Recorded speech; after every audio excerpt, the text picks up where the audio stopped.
It's me, the Gigi. It's been a really long time since I made a video, but I figured I'd end this year with talking about books that I've read in 2025. If you've seen the video that I made a few months back titled Books I've Read So Far, you'll probably notice in this video I mentioned some of the books from that one in here, and that's because those were the books that I read halfway through the year. So this is like a final checkpoint of this year that I'm going to be going through. I'm going to be telling you what I rated it and maybe a little bit about the book. I have all my books up here, by the way. So, and some of the books that I mentioned were either from the library that I borrowed, so I won't be showing it. I'll just be putting a picture of it like right here or here and then somewhere. The first book that I finished this year is titled The House of My Mother by Sherry Frankie. This is her life story being on camera. Her family had a YouTube channel titled 8 Passengers, and this book came out on my birthday, by the way, or like the day before my birthday, so it was really cool to get.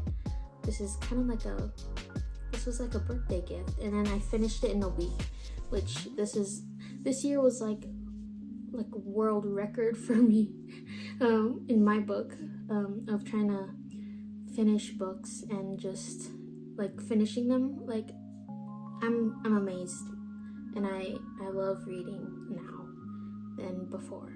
But this is based off of her life story. I don't rate books that are based on other people's life, so of course it will always be 5 stars, and the writing is amazing. I used to be a fan of their channel, and seeing it, reading what goes on behind the scenes, it really shows how you don't really know what's going on like behind camera, and this was very eye-opening. So the second book that I finished the following month, or January to February, was Padre Pio's Word of Light. This is his entry journals put together, and it talks about everything that he has gone through, his stigmata, which is when someone goes through the same experiences that Jesus went through on the cross. He had the wounds of the hands, and this was just very eye-opening for me. I gave this 5 stars, of course. It shows that every faith, there's always struggle in some way. He would have thoughts, but he knew it wasn't his, and you would just have to read it in order to understand. It's very enlightening to read this book, so I recommend this, and you'll get to know more about this saint if you do. The third book that I finished reading from February to March is Superman Dawnbreaker. This book, I have Wonder Woman and Catwoman. I still haven't read those yet, but this book is amazing. It says there's a poster inside, which I didn't know there was a poster. I rated this one 5 stars as well, and it's not that I'm really giving away these 5 stars. It's just this year has been like a starting point for me with reading, so everything is probably gonna be 5 stars or 4. You'll see, but this one is really good. It's obviously different than the comic books. They give him an origin story like before he became Superman, so this is kind of him discovering himself during his teen years. And by he, I mean Clark Kent. You'll see some of his friends. You'll see Lana, who was his friend before he moved to the big city. I don't know why I'm blanking on the city, but before he moved away from Smallville. I don't want to give a lot away, but this is really good. So the 4th book I finished was by Jennette McCurdy. If you do not know her, she was on Nickelodeon. She's known for her character Sam in iCarly, and she was in Sam and Cat. Well, she was Sam in Sam and Cat.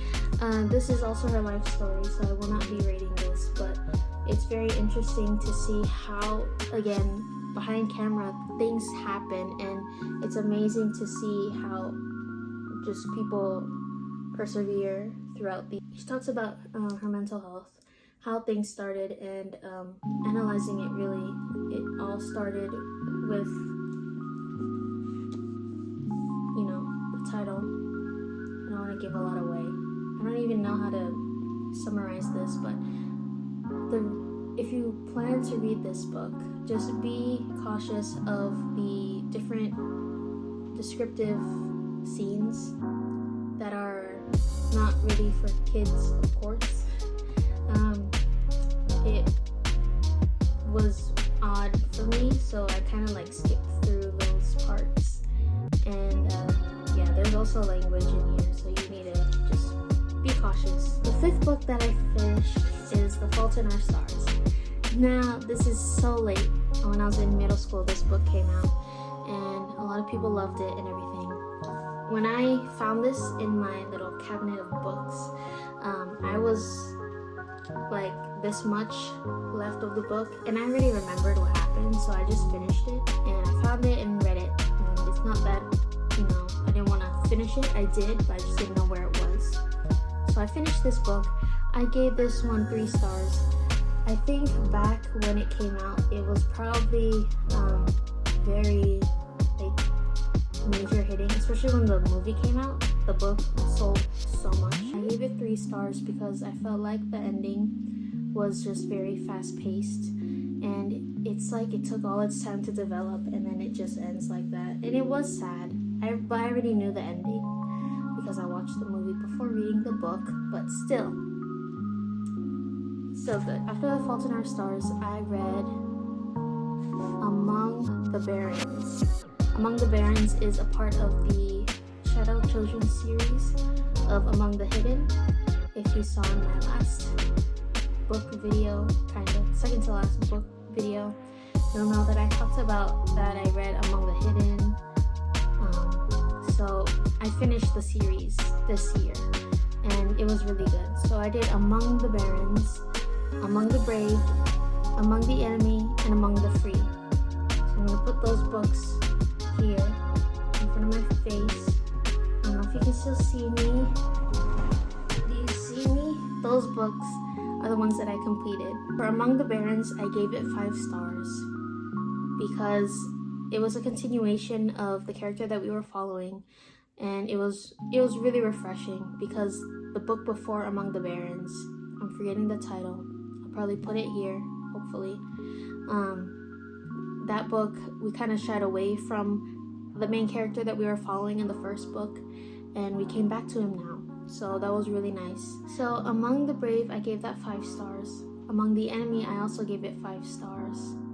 That book is the one about the 3 children who you'll see what goes on. I don't want to spoil it, but something happens. My favorite thing about Among the Brave, however, is the fact that there's someone who felt like they weren't brave enough, and at the end of the book they find out that they're just as brave as anyone else. Or that's how I feel about them. Like, it's amazing. Among the Free, which is the last book of the series, I gave it 4 stars. It felt very fast-paced, and I felt like there should have been another book before it ended like that. It was very subtle, and I didn't think it would end that way. So it's one of those things where you imagine all these different endings for the book, but then it just doesn't hit as much as how you imagined it. So Pope Francis was actually the 10th book that I finished. He was the Pope before Pope Leo XIV. This is his life story, and it was very meaningful to read. You just have to read it. It talks about faith, just like Padre Pio, and how he had his journey and how he became Pope. Talked about when they were voting. It was amazing, honestly, and this is a really great book, and I am glad to have read it during the time that things started going on with the changing of Pope. So this book did give hope. Sometimes when you read, you read these long books and then you need a break from them, so you just have to do these short ones. And you'll see me doing that with some of these books. Now, the 11th book that I finished this year is from Descendants, Mal's Spellbook. I got this when I was in middle school when the movie came out, and I never finished it because it also got lost among all the other books. And I gave this one 5 stars. It kind of has dialogue in between, and it talks about everything that they were going through, like in between the scenes of the movie Descendants, the first movie. So this is what it kind of goes through. You'll see their different handwriting: Mal, Evie, Jay, and Carlos. You'll see all their handwritings in this book, and it just correlates with the movie so well. And I wish that they did more of this for all the other movies. This was really good. I do want to read the Isle of the Lost series, so hopefully I'll get to that next year. Who knows? But this book most definitely was a really good break for my brain after reading all the other books before. The 12th book that I read is Beach Read. This was the first book that I ever annotated with sticky tabs. If you want to see how I annotated it, I didn't write in the book, I wrote on the tabs sometimes, but it was just more memorable that way. And I'm able to remember who was in the book, like January and Augustus, and I gave this book 4 stars. I think it's because I didn't know what I was getting into. When I see this title, Beach Read, I think it's always going to be at the beach, and I thought it was going to be someone, honestly, if I looked at this, I was imagining someone reading at the beach and then someone coming up and being like, oh, I read that book too, and then they're like, oh, cool, and then like they become friends and everything or something, right? But it was not like that at all, and it kind of threw me off. I guess something that I learned about myself when it comes to reading is that I always try to guess what's gonna happen at the end, and I either get disappointed or not. I don't know if that ever happened yet, but yeah, that's what happened here.